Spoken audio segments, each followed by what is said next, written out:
you convince yourself it's a good strategy. It's a good idea. It's a good plan. It works. I know all. I got this. The last 7 numbers have been black, black, black, black, black, black, black. Red's coming. I'm going to put everything on red, and here we go. It's gambling. And I believe it's a large part of why such a huge portion of businesses fail. This is The Fighting Entrepreneur, the podcast dedicated to entrepreneurs looking to change the world. Learn how to start, build, and scale a business in today's highly competitive business environment. Here's your host, The Fighting Entrepreneur, Anik Singhal. What's up, you crazy fighting entrepreneurs? Welcome back to another episode of The Fighting Entrepreneur, brought to you by your favorite person in the whole wide world, Anik Singhal. And today we're going to talk about 5 strategies I use to research a new business idea. I know, us entrepreneurs, right? Bam, bam, bam. We got all these ideas. And man, I think too many of us just start running, trying to go build them. You know, I think it was last week, right? We released our episode about focus groups. That's a piece of it. But before you can even go to focus groups, there's a bunch of steps that you should be doing. And I want to go over those today. But just so you get a little update, it's November 4th, I guess, right now when you're listening to this. I am currently done, finally, with all my events. And I'm hanging out in Singapore for a couple of days. I'll be back soon. I'm flying back soon. But this is now time with wife, just hanging out, seeing some old friends. Alvin, hopefully I'm seeing him, man. Longtime friend of mine that I haven't seen in so long. But when I come back, I'll film an episode, let you know about how everything went. So far, I've spoken in Singapore in front of like 2,500 people by now. I've spoken in front of a bunch in Malaysia. Then I did another event in Singapore. I took a vacation in Thailand in the middle. I hung out with one of my best friends, Ritaban C, which you guys, if you're not following him, you have to be. Flying Start Online YouTube channel. The guy is a e-com wizard and one of my best friends. So I've been on quite the journey. Right? But I can't really tell you about how any of it's been because I'm recording this before I left for the journey. So I hope everything's been good. And I'll let you know when I get back. I'll let you know all the lessons I learned on the road when I get back. Before we can start with the 5 strategies to researching a new business idea, are you a member of Learn Nation? LURN.com. Come on. What's it going to take? I'm going to put 10 million entrepreneurs inside of Learn, connect you guys all over the world together. Because what do I say? If you want to save the world, help the world, you want to cure illnesses, you want to save people from hunger and provide shelter and education, not the governments. They're not going to do it. They're not going to do it. It's us. It's entrepreneurs that are going to do it. So how do we help one another? We help one another by literally being connected to one another, by leveling up our skills with education, with connection, with masterminding, and all of that is what's going to be happening at Learn. So right now, go get your free membership at LURNlearn.com. And we have so many new features and so many new things coming out all the time. Make sure you get connected, get plugged in. Okay, so let's get to the topic of the day. 5 strategies I use to research a new business idea. So let's first talk about the overwhelming underlying problem. As an entrepreneur, a great entrepreneur's greatest strength is also their greatest curse. And that is that we have what we call a spaghetti brain. Right? And boom, boom, boom, it's always working. It's always firing, right? We can't sleep at night because we're doing Excel files and calculations in our mind, and we're thinking about problems we can solve, and we're thinking about wealth we can create, and we're thinking about all the good we can do, hopefully. And then suddenly we might be listening to a podcast, watching a YouTube video, talking to a friend, seeing a sales video, doing something at an event, shaking a hand, having a dinner, and it goes, poof. We're like, oh, I got it. Here's my idea. It's going to kill it. I got it. I want to run. I want to make it happen. And we get so excited because obviously, you know, we have a lot of ideas, but there's not all of our ideas get us that excited, right? So like as entrepreneurs, we're used to having idea. We might have like 10 a day. But then if you have been having a lot of ideas, if you're in a place where you have multiple ideas all the time, this one comes up and you're like, wow, that's a good idea. And so you have, in your mind, you're like, I already filtered all the okay ideas, the bad ideas, and now I hit one good. So you feel like that's enough. You're like, I know everything. I know all. I got a good idea. I'm going to run with this. And that's the biggest problem we make. Because running with a good idea, in my opinion, is the same as being in Vegas, having a hunch and putting it all on red. Why? Because you're like, I feel it. Look at that. Look at the board. The last 7 numbers have been black, black, black, black, black, black, black. Red's coming. I'm going to put everything on red, and here we go. And you convince yourself it's a good strategy. It's a good idea. It's a good plan. It works. I know all. I got this. It's gambling. And I believe it's a large part of why such a huge portion of businesses fail. They say something like 80% of businesses fail within the first 5 years. I think that if you were to start your business with what I'll share with you today, the 5 strategies we'll go over, I think you could cut that number by a lot. So let's get to it. Number 1. Oh, by the way, you know what? Actually, let me do it in a live example. I wasn't going to do this, but I'll do it. We are currently in Learn focusing on launching a new division, actually a few new divisions, but I'm doing them very differently now. So I know I talk a lot about focus. I'm focused, but I'm taking some of my key leadership in the company and giving them each a division to focus on and to build, because I'm also a big believer of intrapreneurship. So I want to give them their own division to build and be entrepreneurs within. So that's my mission. That's my vision. That's my focus, is to find leaders and give them their own divisions to build. And so I have one division I really want to build. It's time. We need to do it. I believe I've got great people already in the company to help me do it. So it's time to tap it. And from a business standpoint, it's needed. It's something that will really serve the business at an instrumental level. So I decided, under the guidance and leadership of some research provided to me by Jeremy Bellotti, our lead transformation coach here at Learn, so shout out to him. I came up and he sent me some things to listen to, a couple podcasts. I started listening and I had that moment as an entrepreneur, right? You have it all the time too. And I was like, oh, I've got it. That's it. That's the solution. Oh my God, this is going to be great. But I've learned by getting beat up in the ring of business too long to know that that's not enough. So what did I do? This is the 5 steps I'm going through literally right now as I dissect that idea, as I get deeper into it. Number 1, this is number 1, find an example. Now, what do I mean? So luckily for me, Jeremy did number 1. He sent me an example. That's where the idea even formulated from. But if you have an idea, find an example. Find something, whether it be in your niche, your industry, or in another one, that is doing something close enough to what you are doing so that you could see what they're doing, study what they're doing, see their results. Now you might say, Anik, but I've got this amazing idea that nobody is doing. Don't do it. I'm just being honest. I know it sucks, but I don't want you to put your future on inventing a new iPhone. You know what? Even the iPhone wasn't like there wasn't data points out there for Steve Jobs to know that this is the way the market was going. There were things happening. There were things happening on phones. BlackBerry. There was already evidence and data for Steve Jobs to look and lean on to know some level of a surety that his idea for an iPhone was one that would make it. So find an example. Now, company, a person, depending on your business, right? You might have an idea for a software. So you'd be looking for companies and not so much a person, maybe a person. You might have an idea for an education product or for a course or for a workshop or for a mastermind or for whatever. So then maybe you're looking for a person, not a company. You might have an idea for a gadget, a device, and then in case you're looking for a company. But find someone that's at least serving the same market or doing your type of idea in a different market. If you can't find them, I'm telling you that right at step 1, you just stop.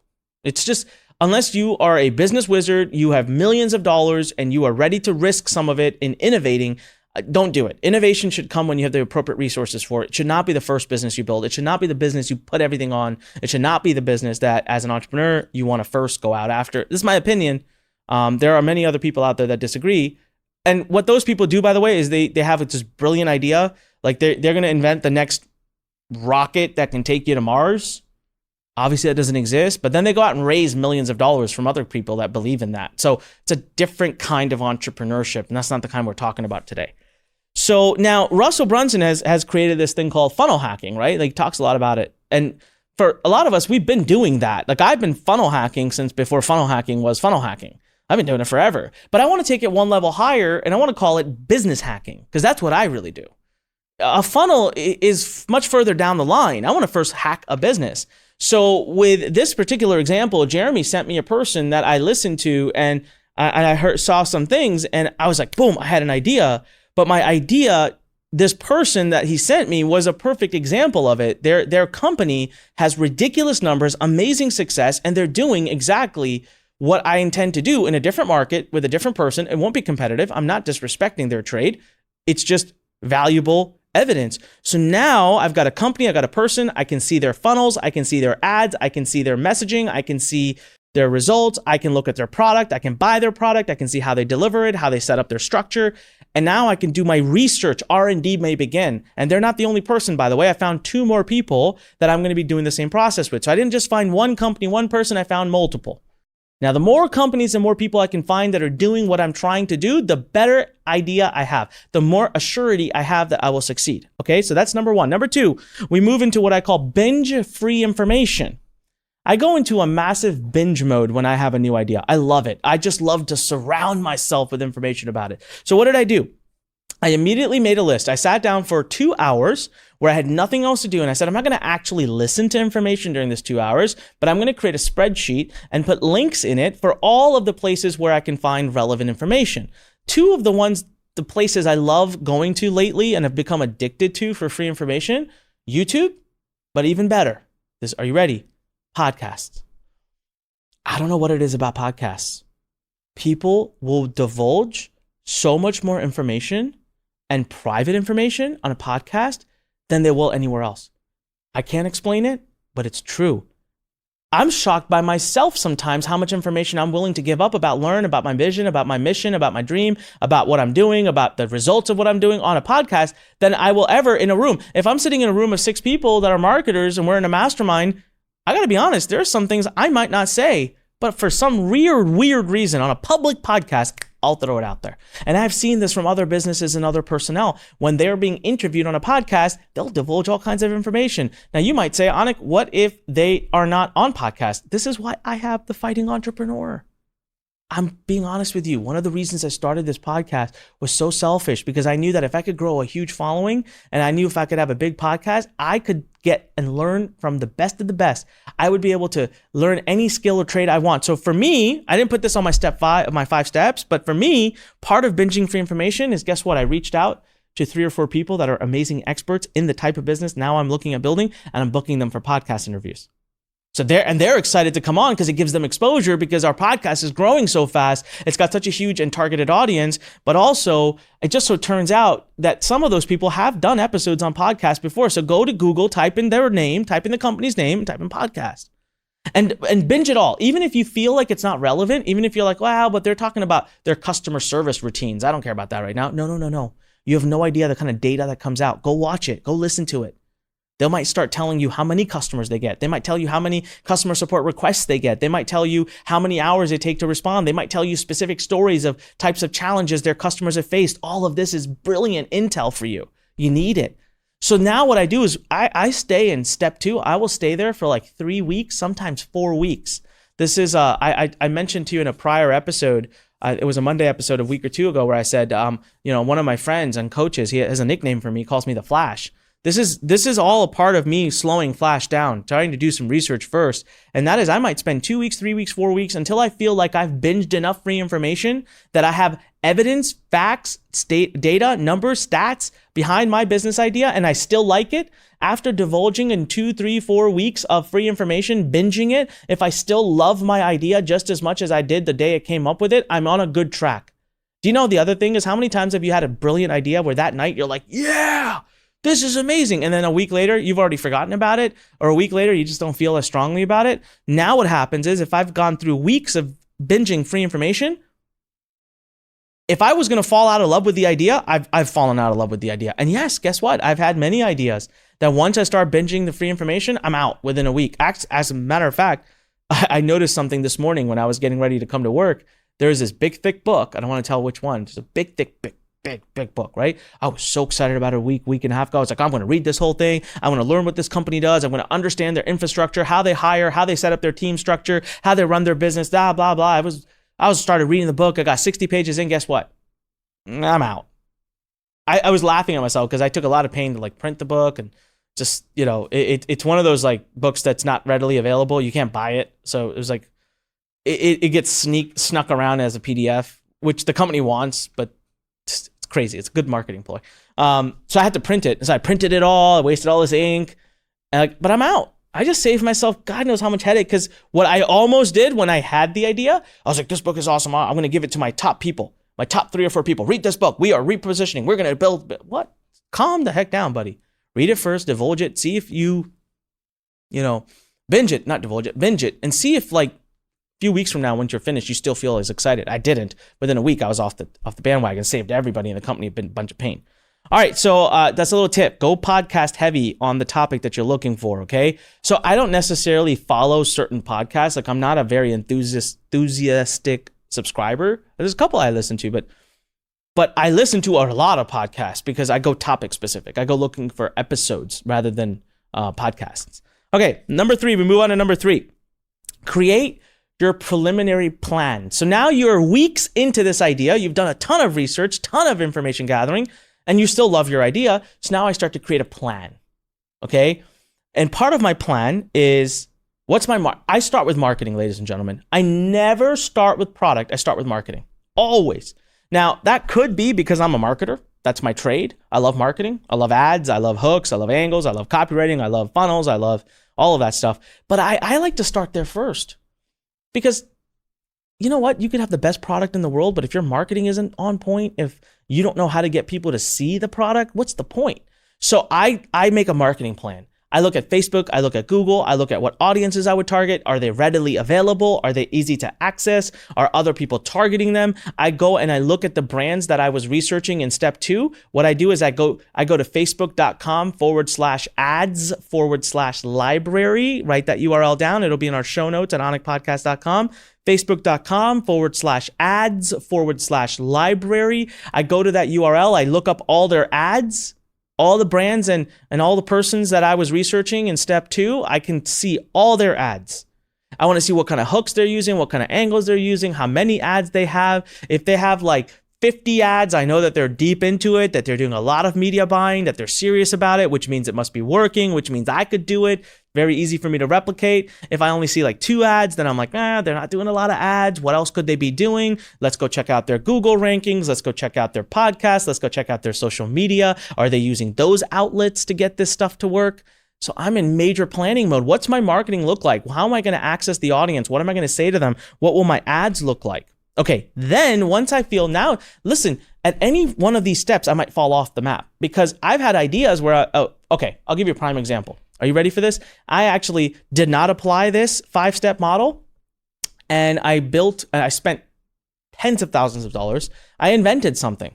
I don't want to explain what it is because I still want the patent on it, because I might as well, but I invented something. I invented something for a market that I don't want to reveal also, sorry. I really want to get my patent just because I might as well have it now. And it's awesome. I found a problem and it totally solves the problem, and people love it because people who see it, my prototype, they see it, they love it. So I'm like, this is it. This is going to be, I'm going to be able to do e-com now. Like, I'll actually have a product I invented. It's going to make me millions of dollars. This is cool. I found a problem, solved the problem. I'll create value in people's lives. So I designed it, worked with an engineer, got a prototype done, cost me thousands of dollars. I spent thousands on the engineer. I wasted a ton of time on it. And guess what?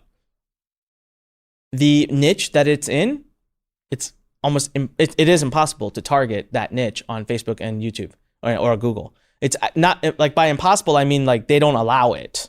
It's a demographic, it's a niche that they do not allow advertising for. So reaching my target market is going to be so hard. I could do it, but it's going to be boots on the ground. I'm going to have to show up at places and make business deals. And I don't got time for all that. I got to learn. I got 10 million entrepreneurs to get into one place. So the business has kind of fallen flat. Had I just done that first, I'd have saved like $35,000. So, marketing plan first. Now that I got this set, if I'm still on the bandwagon of doing this idea, I'm still in step 3. I move to the deliverable. What does it look like? So remember, this is where, again, all of my research I did in step 2 becomes helpful. So these companies and these people that I dissected, that I hacked, what do they deliver? When they offer a product or a service, they are charging X amount. What are they delivering? What does their delivery look like? How do they offer support? Do they have live support, chat support, phone support? Do they have coaching? Do they do events? How many customers roughly are they bringing? What kind of product array do they have? Do they have 1 product, 2 products, 10 products, 30 products? How many products are driving most of their revenue? What's their most popular offering? I look for creating a deliverable. What would my product and operational process look like? I know listen, this is pretty strategic, right? How many entrepreneurs do you know that go about doing it this way? This is why I say entrepreneurs, we're not risk takers. I'm not a risk taker. Man, I'm calculated as heck. All right, so now we move into number 3. This may or may not apply to you depending on where you are in your entrepreneurial journey, but for me, this is the be all end all. I don't care how much I love an idea. I don't care how much I love the marketing. I don't care how much I love the deliverable. I don't care how big the idea might be. It stops here. I'm still in step number 3, but I'm part number 3 of step number 3. By the way, all these show notes, if you want to see these, go to anikpodcast.com. It's easier if you have a visual. anikpodcast.com. All right. The third part of step 3, project lead. In my case, at Learn, it may not be Anik. It cannot be Anik. That's the rule I set up this year, a few months ago. The project lead for a new division or a new product or project cannot be me. 100%. Who do I have in my company that I would trust more than even myself? Note that. Not as much as myself. Who do I have in my company that I would trust more than even myself to lead this project? And if the answer comes back, I don't have anyone, sorry. Wrong idea, wrong timing. Good idea, wrong timing. Timing is everything in business. Or do I love this idea so much? Is this project so important? Is it so instrumental to the company that I'm willing to invest the money to go out and find the right person? Now, if I decide, yes, I want to go out and find the right person, then no problem. But I just changed. Like my research process, I'll finish it, but now I know I got to put some money into it right up front. Right now, you might be in the place where you're looking for the right, you don't really have a business up or whatever, so you might be the project lead. That's okay. If you're a first-time starting entrepreneur, you could be the project lead, no problem. Number 4, still in step 3, number 4 of step number 3 is team. So I go as far as saying, okay, I want project lead, but who would be the project lead's first 1, 2, 3 people that will be pivotal to this project happening? So in the particular project that I'm looking at, that Jeremy and I are researching, I already know that one of the key leads for that project will be Jeremy. I mean, that's his dream. That's what he came to me with. But Jeremy is, he is not necessarily the operational head of the project. He is a big pivotal part. He was the most important part, but then he's not going to run the project. He is a part of the project, and without giving away too much detail, right? He's going to be the content provider. He's going to be the one that creates he's the visionary. There you go. He will be the visionary with the project. Him and I will partner in the vision, but we still need a project lead, an operational lead, and I have someone in mind. So we're moving forward, and he's going to need some team members to help bring that vision to light. Who are those people? Do I have the people? If I don't, do I have the budget to get the people? And that's part of creating the preliminary plan. What's the budget? What's the financials, right? We'll move into that in step 4. But then the last thing I have to ask myself, and again, many times great ideas fall off the bandwagon at this. This is the 5th part of step 3. I'm still on step 3. I bold it. I underlined this. This is so important. Is this the right time? I got 6 ideas right now for Learn. I'm telling you, they're all awesome. 6 ideas. Do you remember recently I had an episode where I talked about focus groups? That focus group I ran was for a huge, awesome niche industry division that Learn must go into, that Learn should go into. However, we need to do a lot of work for it. It is not low. After the focus group, I realized that is not low-hanging fruit. We have a lot of things to do for it. So am I going to do it? Yes. Do I need to do it? Absolutely. Is it imperative to learn? Yes. Is it the right time? No. So, tabled it. No hard feelings, but I have a few other projects that are going to be directly impactful to the company, that are lower hanging fruit, that I already have the team for, that I already have a marketing plan for, that I already know how to do, that's in my wheelhouse. Let me get through those first. Let me automate them. Let me get the division set up. Let me get the project, the team, the lead, everything done, and then I will come back to this thing. So the time's not right now, but I'll reevaluate if it's the right time in 6 months or not. So that's a huge part. And that rounds up step number 3. If you're still there, if you've still gone through this and you still feel like your idea is right, we move on to step number 4, which is to run your math and your Excel files. I have not opened Excel yet, by the way. So it's not until step 4 that I open it. So on this particular project idea that I'm going over with you, I haven't. The one that I'm working on with Jeremy, I am still on number 2. I've not even moved to step number 3 yet. I kind of know some parts of step number 3, but I've not moved there. I've actually not even asked myself, is this the right time? Because I haven't finished step number 2. I haven't binged enough free information. I haven't created a preliminary plan, and I haven't then been able to look at my plan and say, okay, do I have the right resources, right team, right people? Is it the right time? But once I do, that'll be soon. I'm going to be hitting that up very soon. By the time you're listening to this, I've already addressed this. Then I say, okay, now let's run some hard math, because no idea should be your baby. It's a business. In the end of the day, it should be an enterprise. So I treat it as that. I run Excel. I do estimations. How much can I make? How many leads do I have to get? How much money will it take to start this division, start this business? How long before I break even? How long before it's profitable? Is it worth my time? How many people do I need? What will they cost me? How much am I going to spend on Facebook? How much do I estimate a lead will cost me? How much do I estimate a revenue line will be? What are my upsells? What are my downsells? What are my conversion numbers? I know. You're sitting there thinking, oh my God. But hey, listen, you want to pour your life savings into a business without taking a moment to learn this stuff? This is why I created a book called The One-Page Entrepreneur MBA. Because this is where we teach you this stuff. If you can't do all of this, if you can't know what's in this book, then you're going to be risking burning your money. So I run the math, but I run preliminary math. Preliminary math. Okay, one round of preliminary math. It doesn't have to be stupid detail. I learned from our executive vice president of sales and marketing, Joe Campanella. He calls it a pro forma. It's so funny. He came to me recently for a different division, and he was like, here's my pro forma. And I turned around, I'm like, what the heck's a pro forma? I had no idea. I've done over $250 million in sales online. I don't know what a pro forma is. He explained it to me. So it's like a very high level, like project estimation to see like if there's any, should you even do it? Now, if you survive that, and if you're pro forma, so to say, go Google it, because that's about as much as I can teach you about pro forma. If your initial Excel estimations survive and you're like, wow, this is still looking really good, then you move to step number 5, which is pay the piper.